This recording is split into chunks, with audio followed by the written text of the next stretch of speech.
Paid, rush, approved are some of the terms routinely stamped onto documents. Professionals such as engineers have their official stamps too. For years, you had to dab the stamp on an ink pad for each impression. Nowadays, you can get stamps with the ink built right in.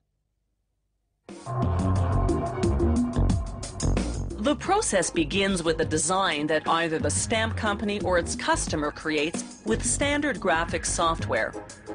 They print the stamp design onto paper using a high-quality laser printer, then place the printout under an imaging camera.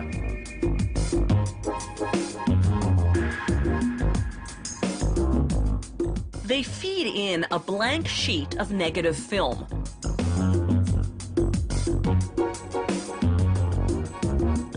Then photograph the printout. 30 seconds later, out comes the negative.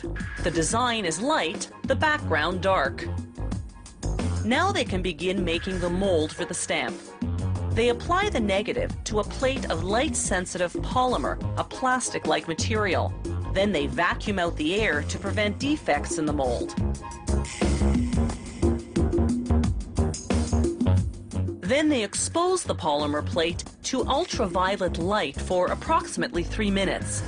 The UV penetrates through the light part of the negative, the stamp design, and hardens the polymer underneath. The rest of the polymer is shielded by the dark portions of the negative, so it doesn't change. A wash cycle then scrubs away this unhardened polymer, leaving behind a perfect mold in the shape of the stamp.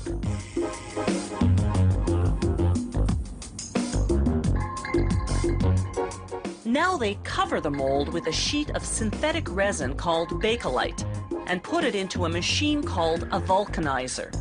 The machine heats the bakelite to 154 degrees Celsius, then forces it into the mold using 2 to 3 tons of pressure.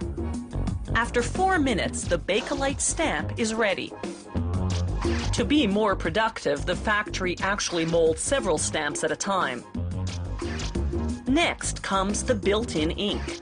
They screw the bakelite stamps into what's called the pre-ink mold, then pour in a mixture of ink and gel.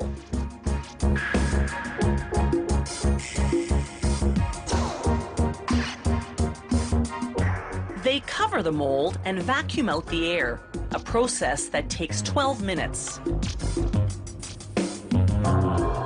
The mold then goes into a heat press for 17 minutes. The press applies 2 tons of pressure to expel excess ink and heats the ink gel to 127 degrees Celsius, transforming it to roughly the consistency of a marshmallow. So it won't overcook, the mold goes onto a special cooling table for 12 minutes.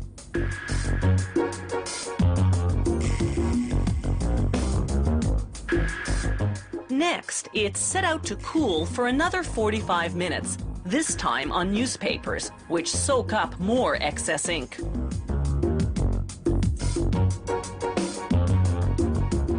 Finally, they wrap the mold in paper towels and newspapers and vacuum out the last drops of excess ink.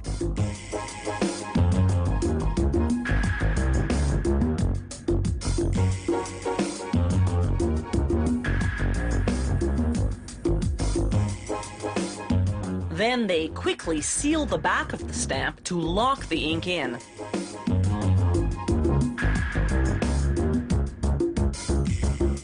Now they can cut apart the individual stamps.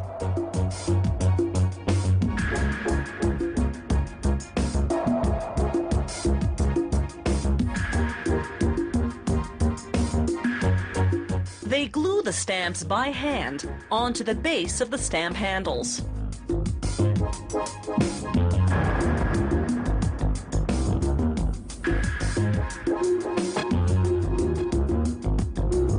Before they're shipped out to the customer, all the stamps undergo a quality control check to make sure they'll leave a lasting impression.